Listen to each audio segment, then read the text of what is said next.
Faders of the Lost Art. What's up, guys? Welcome to Faders of the Lost Art. Coming back with another great episode. Amazing co-host Ken Lewis, Bob Horn, Fareed Salama, and we've got an extra special guest for you today, the one and only DJ Swivel. Thanks for coming on. What's up, guys? Thanks for What's having me. up? Yeah, great to have you, DJ Swivel. Glad to be here. Yeah, we've been kind of swirling around this sink here for a minute, so about time. Yeah, for sure. It's good to have you on Faders of the Lost Art. And this is timely. You have a top 10 mix right now, don't you? Yeah. Rema, Calm Down, the remix with Selena Gomez. I mean, I've been doing all of Rema's music for like 4 years now, since before he was sort of an established name. So, yeah. Crazy. Plugging away, same stuff we've been doing the last 4 years, you know. That's huge, man. It's great to see him ascend, man. Top 10, Yeah. That's huge. It's always nice to see when an artist, like, they have that breakout moment. It's kind of like that's happened to me a few times in my career. Like, I was part of the Chainsmokers run, like when they had a bunch of big hits, and then also like BTS, and obviously Ken, you done a ton of work with BTS, so you're very familiar. Bob too. Bob, didn't even know that. Yeah. We can talk a lot about that. Yeah. But like watching a new artist break out or group or whatever break out and become like the biggest thing in the world it's just like an amazing thing to see. I love it. Right. I think so too, man. Yeah, I've gotten to experience that a few times, like Kanye and Ariana Grande and BTS, of course. I mixed BTS's first album, so I'm still working with those guys. Yeah. Crazy. Yeah, it's fun when they stick around and take you with them. That's really great. Absolutely. Nice. That's the goal, man, for sure. And we got the AI thing popping, super popping. Y'all hear about the Drake thing? I mean, who hasn't? Ghostwriter getting that cease and desist. Yeah, he's gonna get sued. He's gonna be made an example of. I feel like they're gonna be like, all right, we're gonna have to punish this guy. It's funny though. I read an article that I don't know if you guys read it, and I'm actually forgetting the nuance of the details of it. But there was a bunch of suspicious stuff around how that record came out, and it almost like the article was alluding to it being some sort of plant, like it was just some sort of thing to like spark a conversation, or like somehow Drake was involved. Like there was some. I don't know if any of that's real. It could be possible. Who knows? It seemed like it was a little fishy. Well, I think that was the best. Yeah, on previous shows we had talked about. AI, so. Yeah, I thought so too. On previous shows we had talked about this AI stuff, and you wonder if they were getting the legal stuff out of the way quickly, like because there's going to be so many court challenges on AI over the years. You just wonder where it's all going to go. I think UMG is maybe being a little preemptive and proactive here. So, well, preemptive. I mean, all they're basically just saying like what their argument is the training data is theirs, which is a fair argument. There's actually fair arguments on both sides, but the way that it's ironic because the way that we all make music, and correct me if I'm wrong here, is like we listen and we absorb and we sort of take influence from a lot of different places just through osmosis.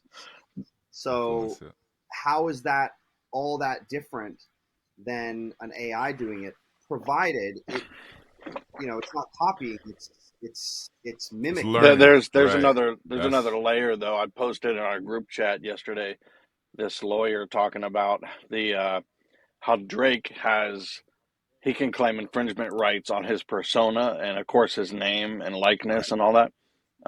So there's that layer as well, Right. And then, until you get into the idea of parody or commentary, in which case, what is it? Yeah. Right. I just posted this AI Kanye song the other day that was written. We wrote it from the perspective of Kanye, like a version of Kanye, right? And then just wrote it, recorded it, produced it. Had an artist I work with rap it, and then just replaced the voice. It turned out pretty good, but it's not Kanye, but it's kind of pretending to be Kanye. So, and that was done intentionally. That was, he's a sort of bit of a controversial name. Like it was intentionally done that way. And, I don't know when do you cross the line of parody or commentary or whatever the fair use copyright stuff is. Well, you labeled it as such, right? Like I saw it said AI Kanye, right? So you've already kind of... Yeah, it was not intended to be Kanye. Right. It was clearly an AI. Right. So you've kind of hopefully preemptively, set that up to where it's like this is obviously stated as a parody from the get-go. Just like Weird Al Yankovic used to have to do all in the day, back in the day. Well, I think one of the great and terrible things about AI is like real similar to auto-tune. It's going to give non-singers and non-rappers the ability to sing and rap anything they want and mimic blends of their favorite artists. I'm not even worried about the mimicking artists. Like, eventually you'll be able to put in like, okay, I want to create a voice, elements of Kanye, the flow of Kendrick, the timbre of Lil Wayne, and you'd be able to pick 4 or 5 different voices and blend them all together, and it's going to sound like a brand new artist. And then you're going to be able to do your bullshit whatever on the mic and then turn it into something magic. That's going to be the game changer. Whoever can solve that quickly and do the T-Pain AI thing is probably going to be the winner. Yeah. Right, and then using it to write too. I'm sure there's no way to really find out how. Just like you mentioned auto-tune and the evolution of how artists use that. I think one of the big first things that is going to be used is to write stuff, because like you saw on some of these videos, they use ChatGPT to write the lyrics and, et cetera, et cetera. So let's say an artist that maybe isn't the best writer, but has an amazing set of vocal cords. Instead of having to depend on so many people on such a big team to help them get those records out, they can knock a lot more records out more quickly. So I think that's one really beneficial thing. I was just talking to one of my artists the other day, and he uses GPT for writing ideas, and he's a brilliant writer. I love his songs already. And he's like, yeah, I come up with a song idea and I just have it spit like 10 or 20 or 30 different ideas at me, and I just sift through them, and most of them are garbage, but every now and then it comes up with some really cool stuff, and I can, he uses it as like a sounding board and like an idea machine. That's great. So. Right. I think that's the best. There's good use for that stuff, but I think the question is, can it innovate? And I think obviously if you're using existing training data, then the answer is no, unless you can innovate by blending two things that hadn't been blended before. And, we certainly consider that innovation in music. So I was with some friends the other night and having dinner.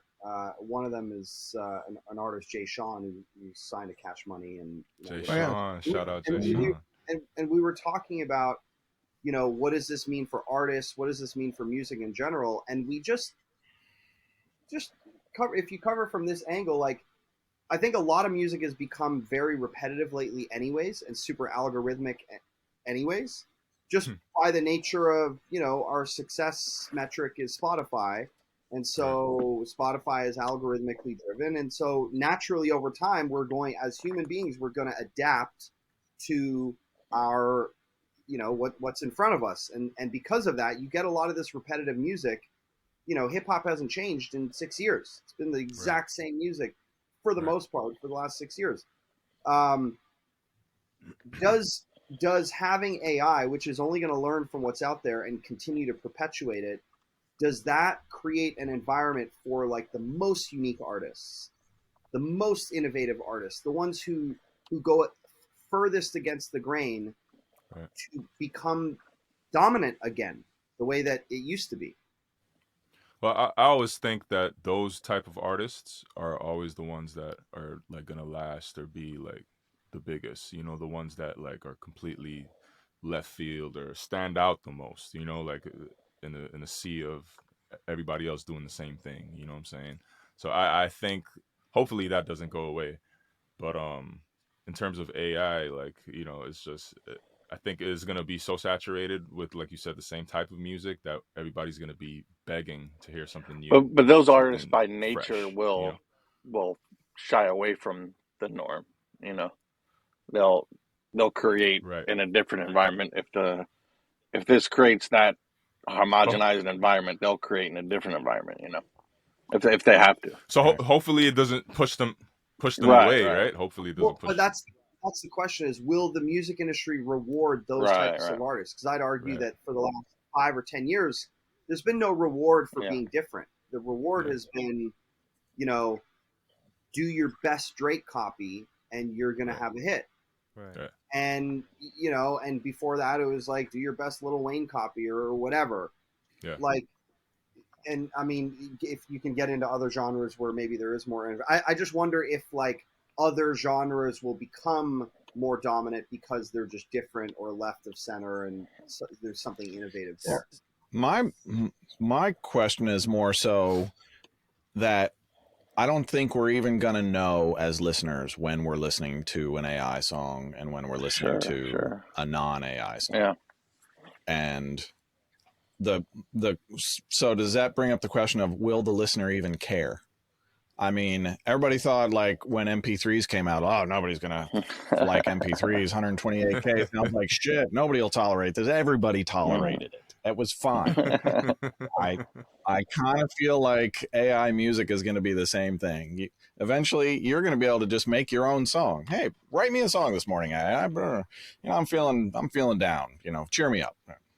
10 minutes later, it's going to spit out a, don't worry, be happy type stuff. And the same thing goes with, it's kind of the same thing as live performances. So, a couple years back, it was extremely important to be able to sing at your performance live. And now it's like, I go to so many different venues that I can't guarantee my mic's going to sound the same. So just leave the lead vocal right in the backing track. The whole track. Just play the whole track. I'm going to sing on top of it. And 9 out of 10 artists, that's what they do. So it's kind of like that same evolution of like, what do we tolerate? Right. Like reverse evolution. Just getting.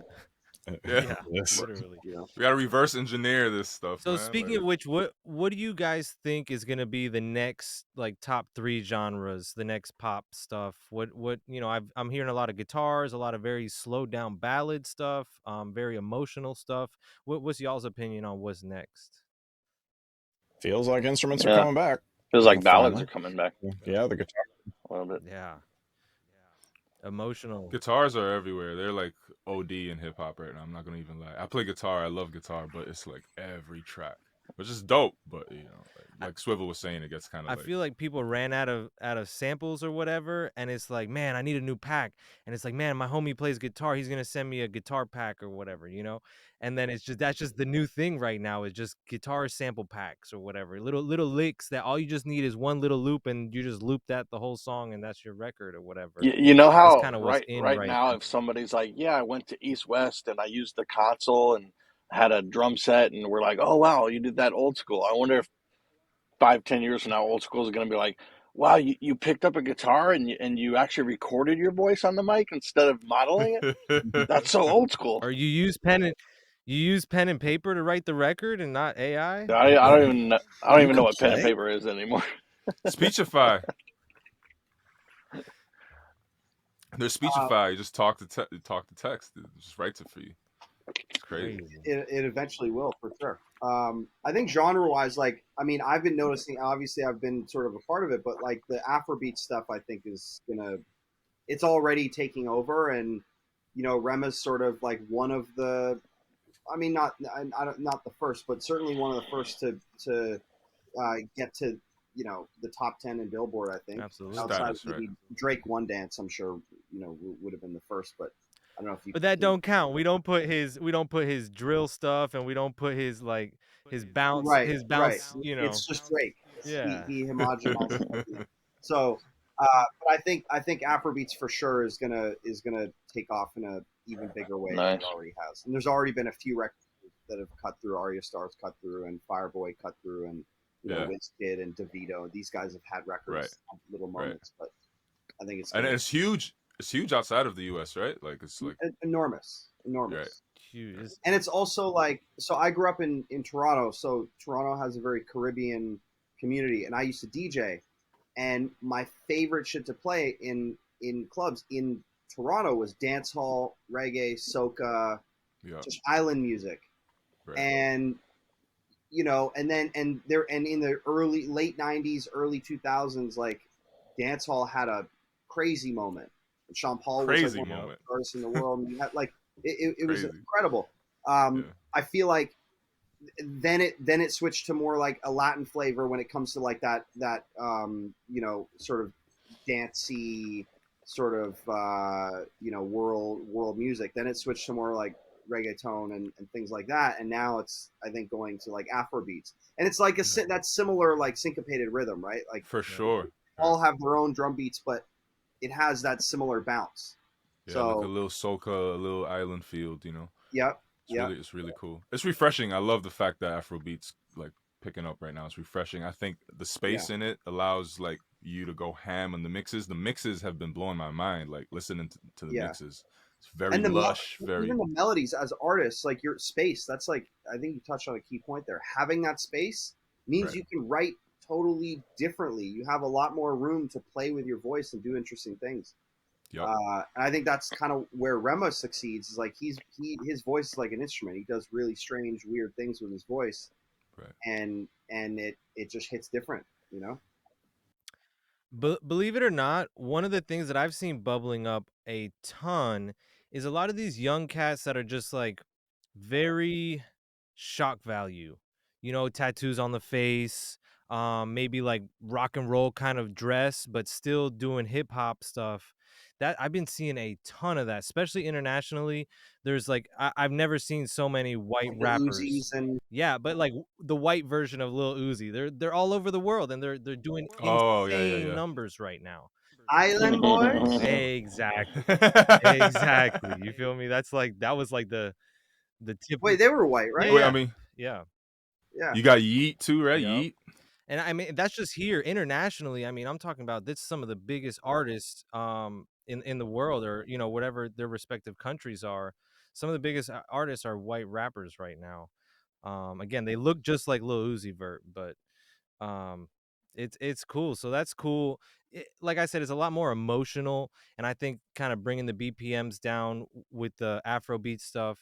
Also, some of the Latin music is it's still bumping, but it's kind of been brought down a little bit to that tropical flavor, that down tempo tropical vibes.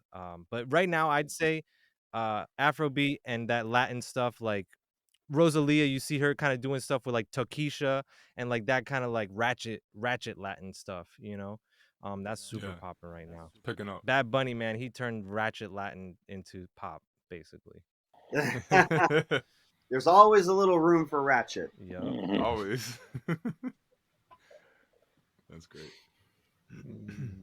Yeah, no, I had the theory that when rock and alternative rock kind of like died, I didn't think it died. I think it like merged into rap. I don't call these rappers rappers. I call them rock stars, man. They're like, you know, who goes on stage and just yells out, eh, you know what I mean? That's a rock star, man. You know what I'm saying? Like, so I feel like the genre is kind of like meshed, which is kind of cool. You know, I would like to see more instruments back. And Jason Joshua one time said the 808 is the new guitar for these rock. Yeah, hey, that's crazy. It really is.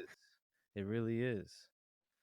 We need an 808 player on every stage. Just one single drum pad. Boom. You gotta have the pitch bend or something. Hey, I love that Rolly stuff. You guys ever got into Rolly? Yeah, I got one of those. Oh, yeah. I think it's so fun. I think it inspires tracks. My Rolly didn't really take off. Say that again? So my Rolly was 5 feet away from me. I don't know where it is on now. some patches. It's a little tricky to keep in tune, but yeah, I think it's fun. For sure. Yeah, it's like learning a new instrument. Yeah, I usually got to take like 20 takes of a violin part or something if I'm putting, but enough, and then it feels like a fucking dead-on real violin or horn or whatever you're trying to mimic. The cool swells you can do just with the touch sensitivity. That's. Oh my god! Does it come with the sample library, or you just has a plugin? Any MIDI it has a plugin, and so it has equator. Certain presets that are. I mean, you can use it for other plugins, but obviously some of the special things you can do on the keyboard won't work with other plugins, but they have their own dedicated plugin where, Got it. you know, all the parameters are, you know, in working order, you know. The best Rolly sounds for real instruments are the SWAM engine, SWAM, SWAM engine. It's like $1,000 for everything.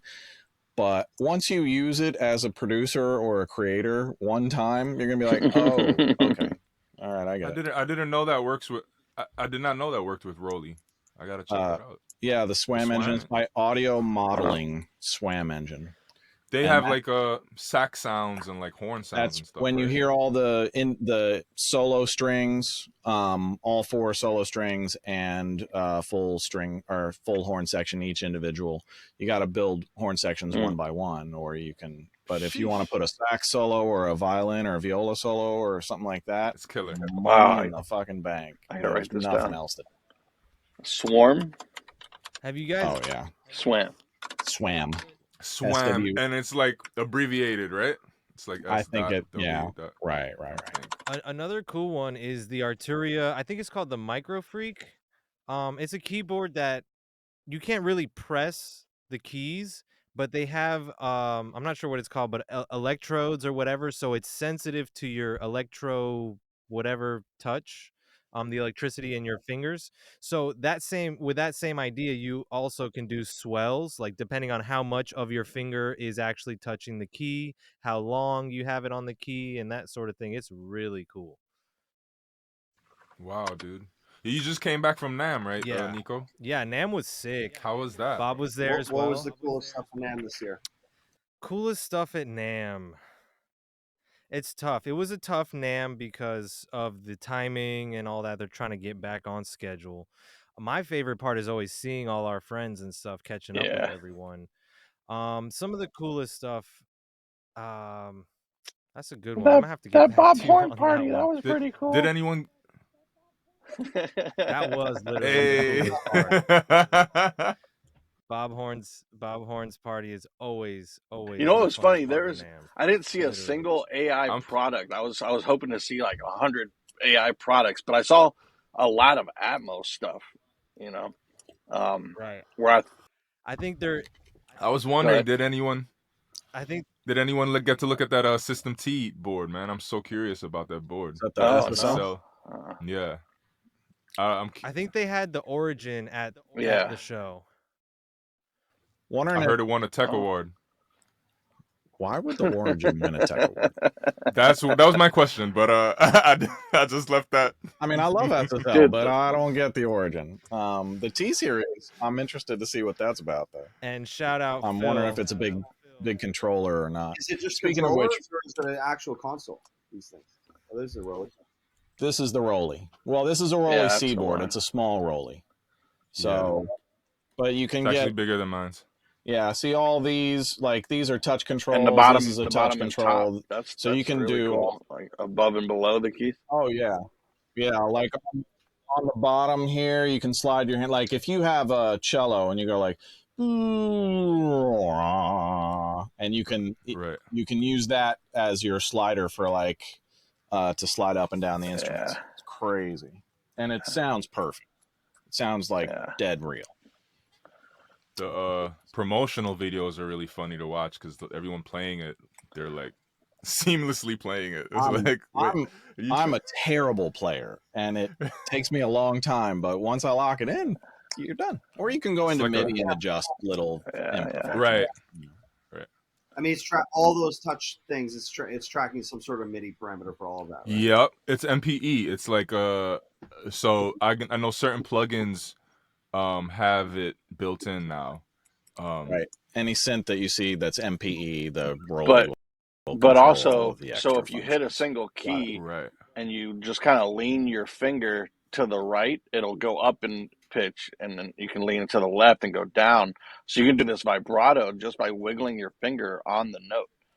So it's, and then of course it has the poly touch. Yeah. You can even go and you can go up and down on the key, and it changes the timbre. So, but yeah, man, the Lumi keys are great. Because they're actually keys. They're not like You know, you saw how the rollies like Yeah, kind of yeah. like No, I've blended played together. with Rolly before. It's like it's kind of like Yeah. silicone sort of Right. soft. Yeah. It's like a I haven't memory tried the foam, Lumi. memory foam keyboard is what it is. Yeah. Yeah. Exactly. A Nerf keyboard. Nice. Literally. Yeah, I have like a little Prophet Rev 2 here, and I kind of just like play around with that. Oh. Yeah. Oh my gosh, Prophet is shit. So is that John Hunter acoustic stuff we see in your studio? Prophet is. The panels? Yeah. Mine? No, so I had Okay. my friend Hush, who owns a company called Oh. Sense and Sound. He built my studio, and he comes in and it was a custom build. This is all temporary right now because, as I mentioned, my studio flooded. We got these Yeah, crazy rains for in sure. LA, 2 months ago, and I have a brand new house and I have Wow. a basement, rare for LA, but I have a basement, finished basement. Nice. My studio was Nice. down there, and we lost power for 2 days. The sump pumps couldn't pump the water out, which Wow. flooded the whole Oh basement. my So gosh. I'm in a man. temporary upstairs guest bedroom right now. But all of these panels were like designed, measured, like specifically for the room. They all have brackets that are on the walls, so it fits into a, it was designed, with, I don't know. He like pinged the room and did all the Sure. measurements and figured out the angles and Amazing. just like build me a studio that looks good, has cool Yeah. lighting, and sounds great. You're gonna Great. You're gonna keep it as a B room when you go back to the basement? I'm building. No, I don't think I'll keep this as a B room. I've used this as a B room before. I ran a songwriting camp out of my house this past summer, and we had 3 rooms going all at once, and we kind of made it work. So yeah, this will turn into an office that you can slap some speakers up if you need to. Yeah. Did you place any of the songs that you wrote on that camp last summer?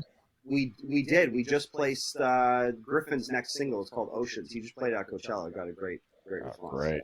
That's awesome. Nice. Yeah. So we'll see. Literally, it's like he started teasing it on his socials. So that'll be his next record. Crazy. Awesome. Yeah. Sweet. So what do you guys normally like digging into on this podcast? Is it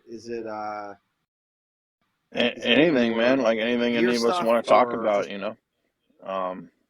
Yeah. Talk about how you like those Genelecs. We just get together for an hour or so, Get together. Well, how about what's everybody working on? Like, what are you excited about? Who are the artists that you're the new artists or people that like we should be put onto?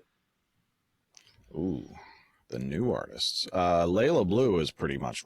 I've been mixing for Layla for 2 or 3 years. She was on Island. Now she's independent. She's got a new single called Buzzkill coming out. Fire. And I'm mixing a lot of the Donna Summer catalog in Atmos right now, which is a challenge, but my God, what my first assistant gig in Nashville when I was in Nashville was Donna Summer, and apparently her ear canals are, I won't say deformed, they're just different than everyone else's. So she has to have the loudest headphones on earth, and she has so much reverb that it ends up on the vocal track as like pretty substantial mono reverb.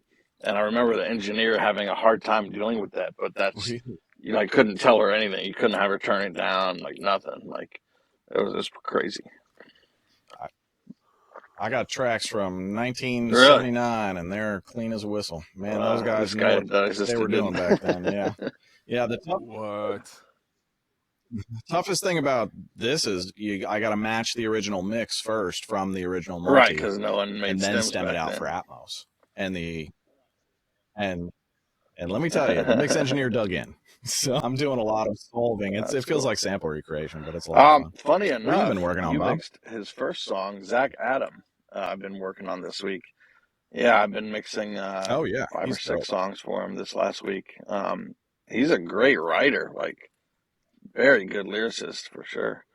So I've been doing that, and then this Indian girl, Hasika, kind of EDM stuff. So I'm digging out my EDM chops, and so Actually, that's a good question for Swivel. Is Nice. what do you, when you're working on a mix, how do you approach loudness? Like, how do you guarantee that you're getting stuff as loud as possible? Honestly, I just like, so Duro was my mentor, and his philosophy was always just like mix clean, don't mix with a limiter, just mix it clean and then worry about, let mastering deal with the loudness. And Mm-hmm. that's what my approach was for a long time. And then it's been more recently where I've started mixing. I usually don't start a mix into a limiter. I start it just trying to solve the little problems in the drums and the bass and the rhythm section, get the vocals sitting right, and get everything close. But then midway through a mix, I'll throw the limiter on, and then finish mixing all the fine details I do Right. now with a mastering chain on. And my mastering chain varies depending on what I'm working on. Sometimes it's as simple as like just an ozone, but often it's like now I'm playing with like Yeah. I love the FGX stuff from Slate. I've been using God Particle more often recently, and for specific genres of music, I think it works really well. And then of course like various limiters and bus compressors and things like that. So I don't tend to do too much, but there's usually at least two layers of compression, limiting, two layers of sort of control on the master bus, and sometimes I'll throw like heat on and give it like one click on the I don't know if you guys use heat in Pro Tools. Heat? Oh man, I love that thing. I use it a lot. And yeah, just one Which direction do you use? Because it changes color. Like I usually go color either center or one click to the right, like one click clockwise, and then the I guess the gain or whatever, it's one or two clicks, never more than two clicks, but usually one or two clicks. So I usually pretty subtle, but when you turn it on, subtle. and you bypass it, you're like, I probably got an extra. I lost some, right? Yeah, you get an extra dB out of that for sure. So Duro. So does that mean you were in New York with Duro and DJ Clue and all that? Yep, I started in New York in 2005, and I interned for Duro, and I wasn't supposed to get the job. He actually basically pre-fired me from my resume. Well, actually, it was a funny story. His assistant reached out to me and said, "Hey, saw your resume, looked great, but you mentioned you were a DJ on your resume, and they actually had a problem with like an R. Kelly Jay-Z record got leaked or something. It was this record that got leaked, and it was like a problem, and they obviously didn't leak it, but a DJ came in the studio and found it and took it. So they were pretty nervous about that, and it was a courtesy email, just like, change your resume, we can't offer you a job. Okay. And then this is actually one of the like those like inflection moments in your career when you're like, oh, I can sort of control my own destiny in a way. Is I basically just didn't take no for an answer. I just hit him back and was like, I would never leak music. I want this more than anything. Just meet with me, and then you decide. But don't decide. Wow. And then that's crazy.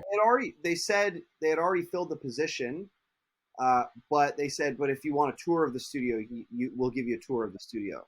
So they were like 15 blocks up. I just walked up, got a tour of the studio, and Duro talked to me for a little bit, and I asked him some questions, and then a couple weeks later, I got a call like, all right, you start, January 2nd, 2006 was my first day with Duro. That's awesome. I interviewed in December or something like that. So. That's so legendary, man. Shout out to Duro, bro. I assisted him once, like he was mixing Jay-Z, but it wasn't nowhere on like the schedule or anything. It was super hush. Wait, which era? This was what was that? Jay was like the video. He had like the white hat, the suit. Remember, was it Rock Boys? Like that whole, what was that album that was very musical? You're talking about American Gangster. Yes, American Gangster. So I worked on that whole album with. Yeah, we did 7 songs. He mixed 7 songs. I engineered like 3 of them. Crazy, bro. That album's classic, man. Oh my god. No, I remember, and he would bring in the icon. He'd bring in like half the icon. Yep. like to work on. And shout out to Duro, he's an OG, bro. Actually, he just did the Atmos version for the Jacquees albums. I had Oh, to he like did. print stems. Yep. Sick. Love that. Yep. Yeah. So that's where I kind of cut my teeth and learned a lot of not just engineering and mixing, but like music business, like how to run a business within the music industry, which is like requires its own master's degree because this is just the most insane business you could ever imagine. There's no structure. I always joke, like, people say like, oh yeah, film and TV and music is very similar. I'm like, you've got to be out of your mind similar. Like, there's structure in film and TV. There's no structure in music. It's a bunch of like cowboys fucking making music and putting their friends on, and you're not dealing with, you know what I'm saying? Like, it's not, you don't have to go to school to make it in music. You kind of, well, I'm sure that's not true in film either, but I feel like there's more. It requires a much larger team to get a film done. You can go and do an album with two people. Right. One person. What hurts the most is the structure, like these other like film. Industries. These other industries, they give good credit, and they they have like unions and stuff. Like we're lacking that. And right, like the gaffer, like the dude with the Dude, they gaff credit tape or the coffee. assistant to the assistant to the assistant on every film. I mean, it's impressive. The groundskeeper, everybody. Bro, you'd have shit. You'd have big artists. You'd have like big artists like SZA or like big artists, Doja Cat, and they'll post their video and they'll credit, if like right under the post, like on Instagram, they'll credit director, DP, they'll go in, like the credits go in. Never had an artist credit the mixer. Never, at least not like bro. a major artist. Like, when was the last time Kanye posted a record and was like mixed by Ken Lewis? Never, bro. It's like, what? We're like the secret sauce, I guess. Like, nobody don't tell them who mixed it. I never understood that. And me either. But it is what it is. Indeed. What are you gonna do? Nah, for sure. Yeah. Shout out to Jaxta, man. Jaxta is a great company, and Muso Muso.io. AI. Yeah. Although ironic, I don't think they're using AI to do that. Right. I don't think. Capitalizing on the moment, maybe. I don't know. Yeah. Well, it is data harvesting AI. Maybe, man. I don't know how they calculate all those streams, where they show you like, you got a billion streams with everything. I'm sure they have back-end API access through Spotify and Apple, and they can gather the data. I'm sure they have some sort of license they pay to be able to pull that data. Right. Maybe there's some sort of like, I don't know, maybe there's some sort of machine learning to put it all together, like, especially if you have like, I'm sure we've all dealt with this, like, I'm sure they've spelt on credits Lewis 19 different ways, which is a remarkable feat in and of itself. That truly but I know that my name's been butchered on credits a million times, and so I think, does Muso connect all the dots and like kind of glue them together? I think they might. I love that. Yeah. Jaxta does it too. You can also submit credits to them via support, and they've posted them for me. So Muso's been a really big help. Jaxta's been really great too. I'm about to do something for Jaxta for the J. Cole Born Sinner 10-year anniversary album, and turn up. Yeah, I did a bunch of production on that. So they want me to do some stuff for their promotion. So that should be cool. No, of course. Yeah, that'll be fun. That'll be great. Yeah. Man, I'm all about credits. Credits. So many albums I've been left off of, man. For those engineers out there, the way you get your credit is go to the A&R admin and the manager, whoever on that project, as many times as you can. Make sure that those people have your credit. Don't ever expect somebody to automatically credit you. It just, people are in their own bubbles. They don't care about you. And also reach out early enough, because this happened to me on the Ken, you and I talked about it on Beautiful Dark Twisted Fantasy. Like I cut the hook on, so the hook for All of the Lights, which you did the strings on, right?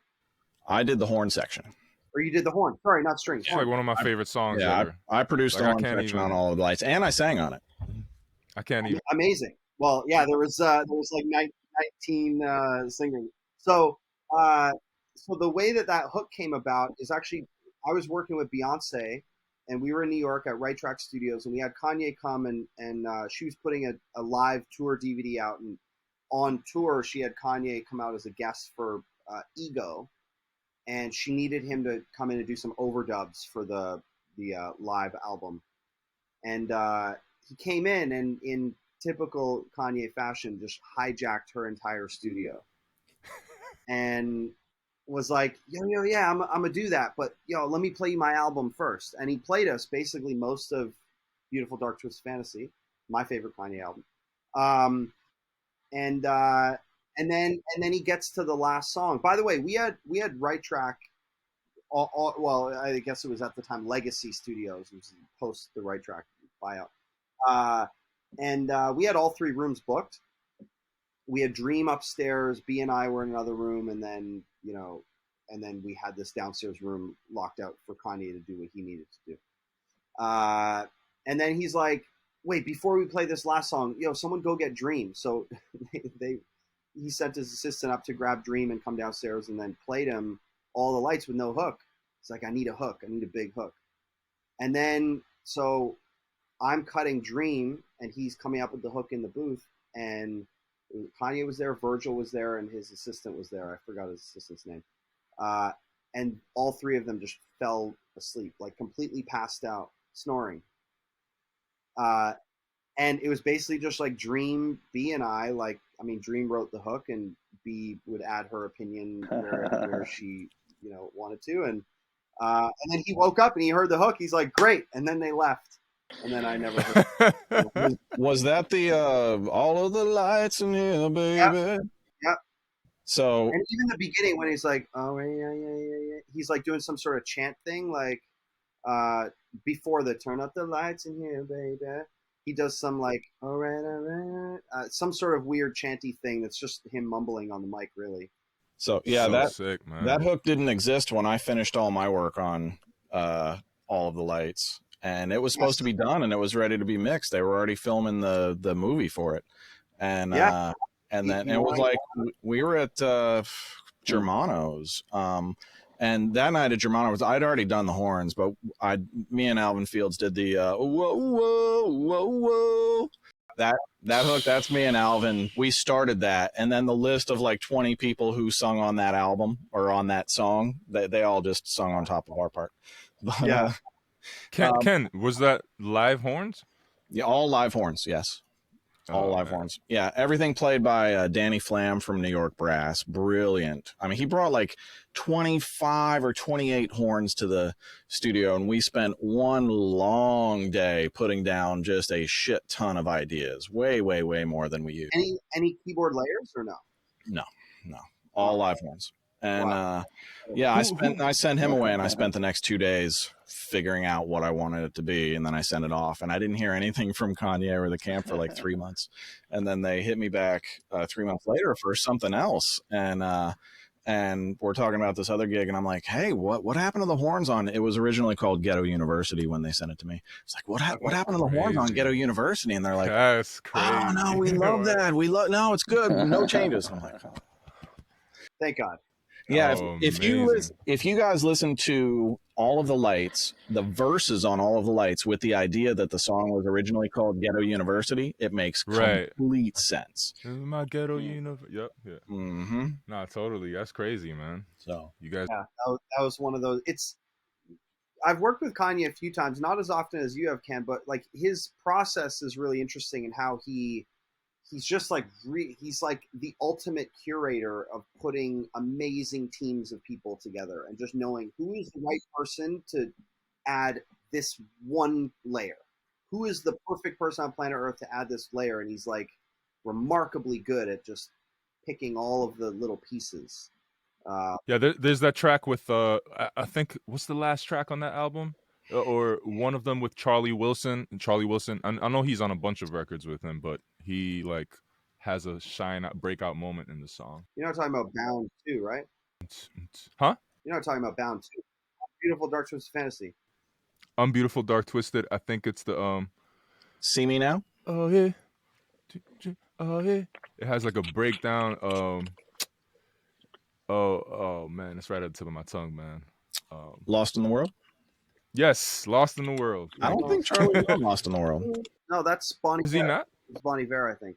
Definitely. Oh, Yeah, okay. yeah. Okay, I'm on okay. Lost in the World. But oh man, yeah, you're killing me, Ken. I played drums Killing on me. Lost in the World, and I sang on Lost in the World. Who mixed all of the lights? Who mixed that final? Mike Dean? Probably Really? Manny American or Mike Dean, I think, would have been Manny. mixed around. Manny.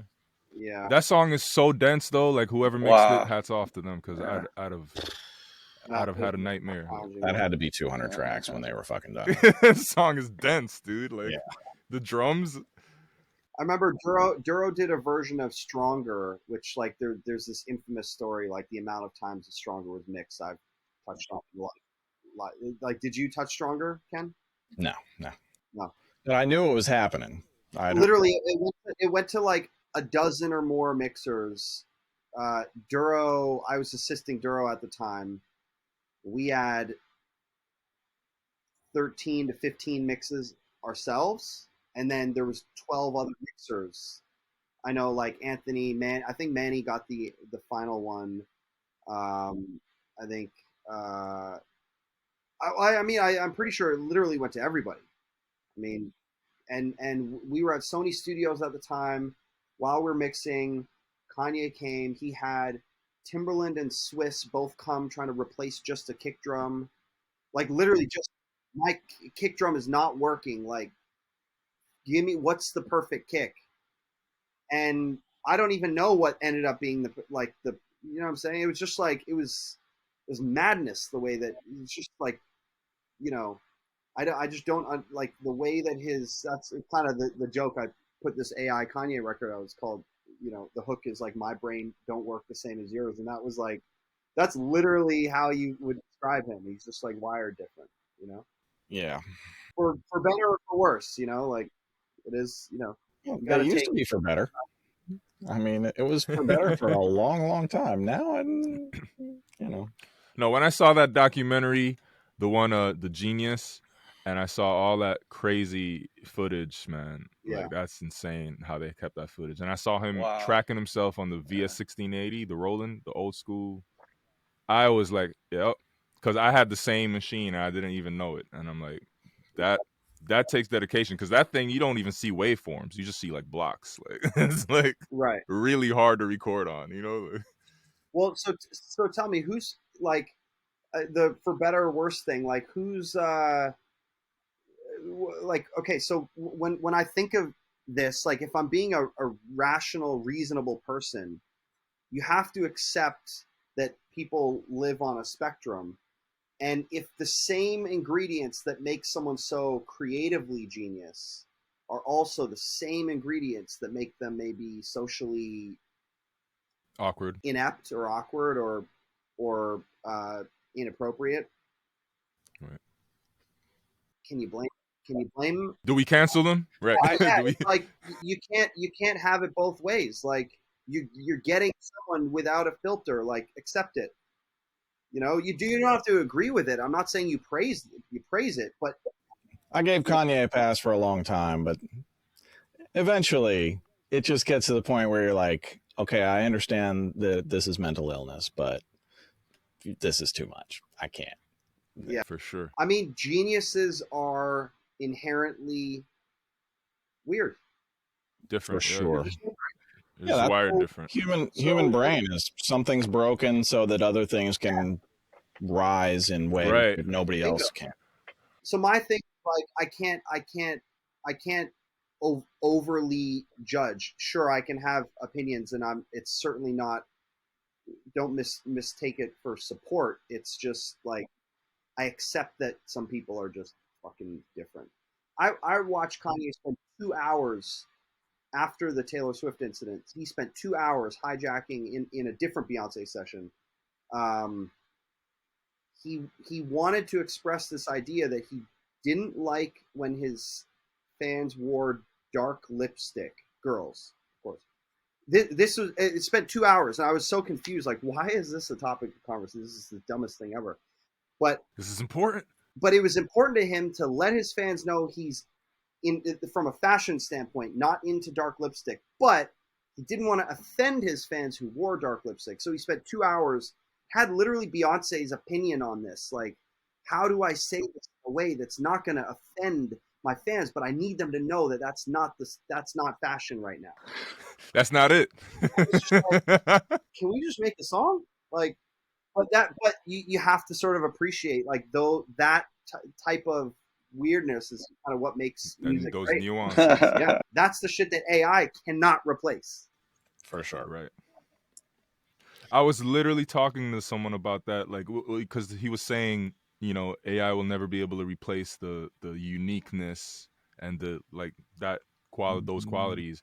But what if that's what they're learning, is how humans are unique? Like, what makes Kanye unique? What makes Drake unique? What if that's what it's turn that learning? into an algorithm and just say, now crazy.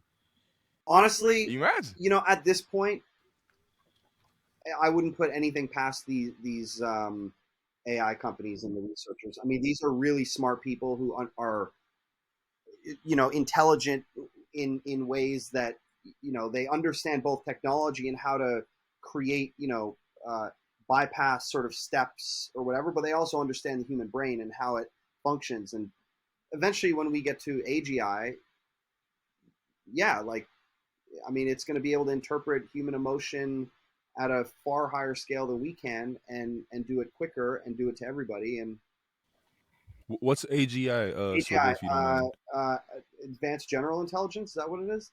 AGI is the new term for, like, when we think AI, but AGI is a general intelligence, meaning, I don't know if you would, now we're getting into a full philosophical discussion, but like a personality, so to speak. Oh, AGI would be like, right now, ChatGPT can do one thing really well. You can ask it a prompt and it can scrape the internet and it can give you a result with reasonable accuracy. An AGI is essentially a living being.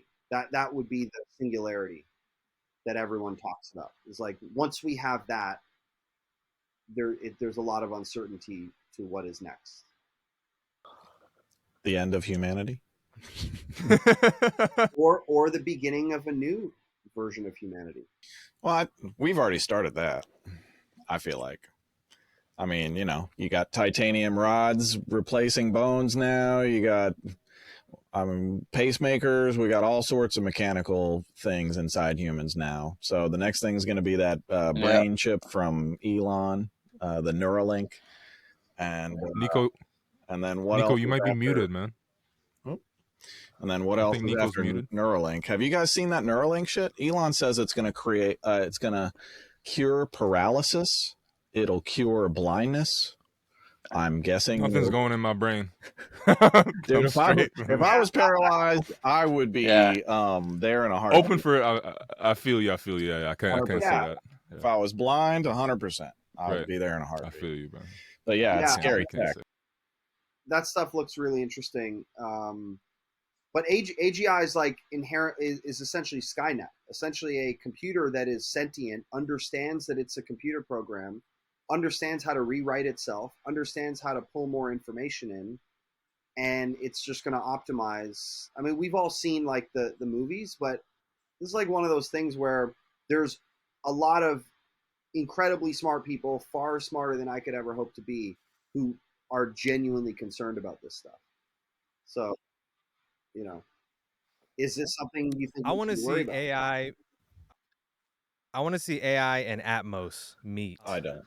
That'd be cool. It's gonna put all we'll be out of fast enough. It's like we'll be out of Atmos work. Give me some like niche to live in. Speaking of, how do you guys feel about That'd be Atmos? Like, what's your insane. general, like, I know we've had it now for a couple of years, been, you know, bubbling, but like, now we're 2 years in. What do you? I know, Ken, you do a lot of these mixes, Bob. I'm sure you're doing a lot of. I mean, I'm sure everyone's doing these mixes. I think that the Atmos rollout has been complete shit. But mixing in Atmos when it's done right for the end listener, even headphones, to me, like the headphone experience is enhanced over the stereo. Yeah. The speaker experience is fucking religion. Right.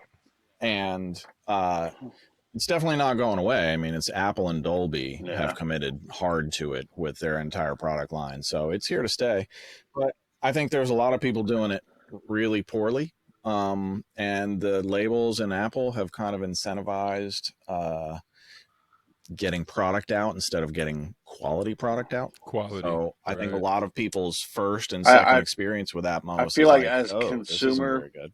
products Whereas, get better for playback, like for instance, like the Apple glasses, you know, the VR glasses, like I imagine version 2 or 3 will have transducers other than just the right and the left. And I feel like once, I feel like once that stuff gets more supposedly advanced in next year. like 2 to 3 years, it'll start being more pleasant and more viable as like put stereo playlist aside and feature Atmos playlist, you know, more exclusively. And by the way, man, speaking of NAMM a few minutes ago, Augsburger had $165,000 Augsburger Atmos setup, and it was John Marie was playing his Atmos mixes. It was the craziest thing I've ever heard musically. It was unreal. Yeah. Yeah, I got to send you guys a video I took Oh of it. my It's gosh. unreal. When I first started doing Atmos mixes, nobody taught me anything. I just kind of figured it out, and like Avid gave me a little quick course on how to set up a session and whatnot. You know, my initial feeling was, as a lot of us producers and creators are, like, you know, you overcompensate when you have a new technology, you overuse it in a way. And so I was like trying to create like these mixes that, you know, well, now that we have 3D, we can do a lot of like interesting, unique panning and automation and cool stuff. And it's a fine line, because you start doing too much of that, and now it just feels weird and strange and just off. And then I mixed something for Duro actually at Republic, and his feeling was like, lay off the automation, just focus on spreading the mix out, giving all the elements space, but you don't have to make it move and be weird. And so that's been sort of certainly for the last year, the main approach to those mixes. How do you guys sort of approach an Atmos mix? Are you basically aiming for simplicity? Yeah, usually. Like I used to upmix more. I don't upmix almost anything anymore. It just ruins shit. Like I feel. What do you mean by that? What do you mean? Ken, sorry. So upmixing. So upmixing is there's these plugins that'll take a stereo file and it'll spread it out across all speakers.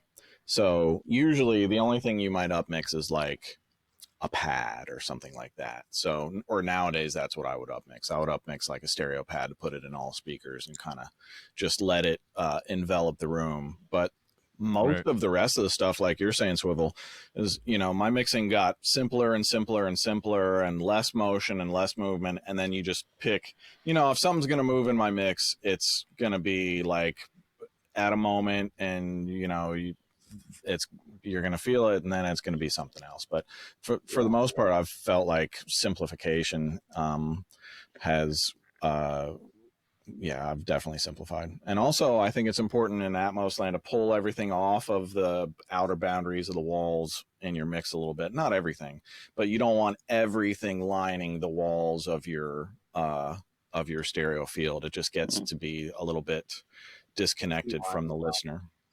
Yeah. So It's crazy. Yeah, it's I've been saying this, and everyone tells me that I'm crazy, but I want to try to upmix the bass. No, you don't. I love bass, so I just want more. That seems like a recipe for disaster, to be honest. But it's like one thing I would never upmix. Yeah, right. It's like if you could find a way. Right. So a bass stem, I don't touch it. Lead vocals, I tend not to touch. Background vocals, sure. Ad libs, sure. But the lead vocal, I don't touch. The kick and the snare, I don't touch.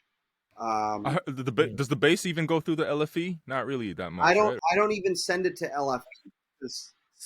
You have to put stuff through when the they LFE. Got you. when I heard when you pull the LFE, then your bass is gone, so you don't really want to do that. No, that's not the case. No, that's not the case. Those speakers are, yeah, like the speakers can, they're still playing 20 to 20. So yeah, music mixing typically like LRs where you put like your kick and your bass, and you can spread everything else out. But like usually like mix bus here, kick and bass, and everything else kind of around you. But you know, in Atmos land, you really, really have to listen because every time you move something, it changes the timbre of that sound. Yep. So not only in headphones, but in speakers and on the fold down. So you're like, well, okay. So you got to be really conscious. It's not like a pan pot. You're not panning things around. As you're panning, you're changing the actual tilt and timbre and representation of that. So, you know, that it gives you a whole set of new. Yeah, I feel like it's variables to work. The main so.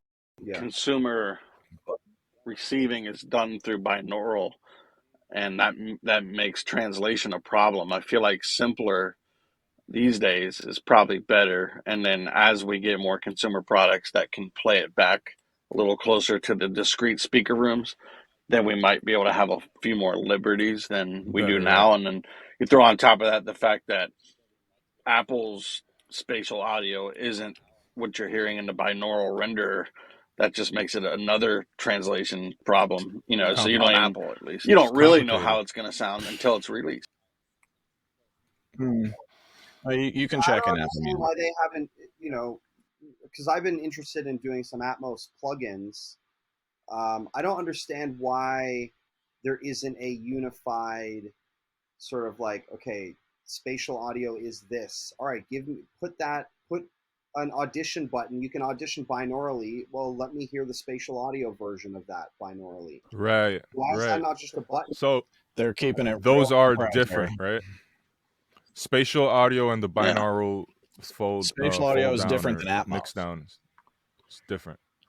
Right, but it's still using the Atmos format, the ADM format. So all I'm saying is the renderer should have whatever Apple is doing. Let me audition that. Totally. Yeah. Well, they are. I mean, Dolby. So, you know, right? Dolby and Apple has to be. Yeah, they're already in partnership. They should be playing. Dolby's making some sort of a new player that I think does this. So it'll. I'm not sure if it's going to play back in spatial audio, but I can't remember what the new features are. But there's the assembler too. It's not the album assembler. They're working on something new. Okay. Maybe Swivel and Ken Lewis need to come up with a plugin together that does that. Facts. Well, we both make plugins. Swivel's got a bunch of them. Anybody watching this, if you haven't checked out DJ Swivel's plugins, go to his website. On kick drum, my favorite is really great. Really, on a kick drum, I love hearing stuff like this. But if you have a kick drum that has that so like, I don't post 40 hertz pillow that just kind of wobbles the speakers like after the kick drum's already played, it just tightens that right up. It's amazing. It's like that. Yeah, it's awesome. Oh, I love that. I love hearing that. So I started, the first plugin came out right around when the pandemic started, and I've been kind of just doubling down and you know, spending a lot more time diving into it. It's a challenging new side to the business, you know, figuring out how to build a brand, and I think, you know, over the next few years there'll be a bunch of changes and, you know, a lot of learning and growing that we've sort of done on this side. But I mean, I have the next plugin. I may have actually sent you a screenshot. Did I show you the channel strip or no? No, you've told me about it, but I haven't seen it yet. I'll have to send you a screenshot of it. And dude, please. If I can get that, it's a lot of complexity in a channel strip. If I can get it right, I think it'll be the best channel strip that's been built. And I know that's saying a lot, but nice. I could use one. we'll see. We'll see. That's super dope. Super sick. So But Atmos, we're getting to the top of Atmos the stuff hour. and AI stuff too. So I've got one last question. You mentioned, side businesses, and our last guest also kind of mentioned going into investments and side businesses to kind of keep cushion and padding the income and stuff of this changing, wave of the music industry. What's your take on that? Are you finding ways to invest as well? And are you just super busy with music? yeah, no, I'm actually like probably the poster child for this because one of the challenges with music is that there are so many gatekeepers in front of us as creatives that prevent your success being built on merit alone, right? Man, I couldn't word that better. And so there's a lot of talented producers who don't have any success. There's a lot of maybe questionably talented producers who have a lot of success. Why is that? Well, it's because there's a lot of this business is relationships and, are you a good dot connector? And, for me, like, yeah, I want to make music, but I want to enjoy making it. And I just want to make it the way that I want to make it. And I also want to be able to explore other things when I feel like it. So I've been doing, I've founded now a couple tech companies. I co-founded a magazine.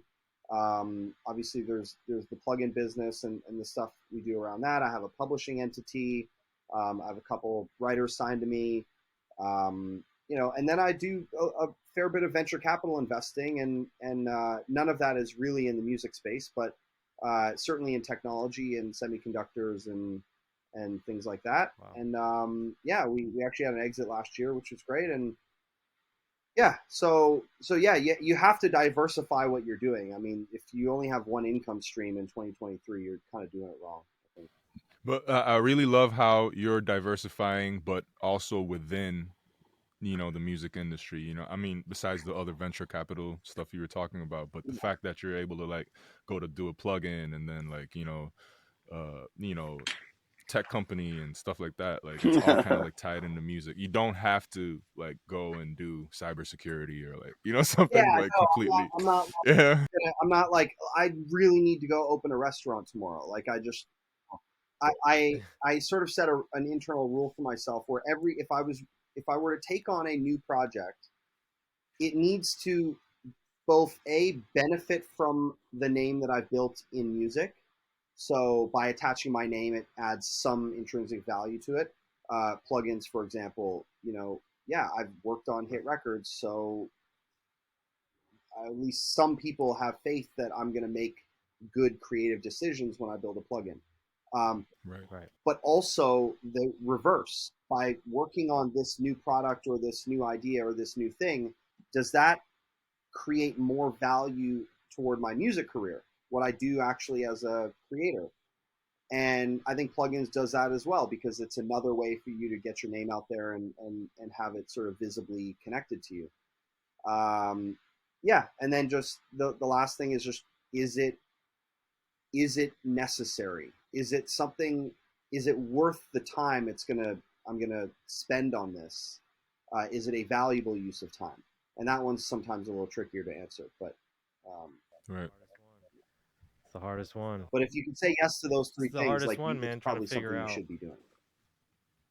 Man, that's a real gem right there, guys, for the listeners. Invaluable advice. Way to put it into perspective. Gives us a lot to think about, a lot to chew on, and go do our homework on. We've had a lot of great topics so far this show. Thank you so much, DJ Swivel, for coming on, this is awesome. blessing us come with back great knowledge. We There gotta you go. be back too, man. Yeah. We gotta be. I'm coming when I have that AI course. plugin ready to go. Man, Do it. make sure it can do Atmos, okay? Exactly. Right.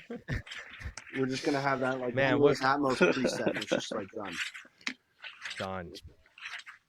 Great. Man, thank you so much once again, Swivel, for coming on, sharing the knowledge, giving us some time, and thank you to everybody else. My co-host Ken Lewis, Bob Horn, Farid Salama. all giants and greats in their own right. Until next time. Don't forget to share, comment, like, and subscribe. And see you next time on Faders of the Lost Art.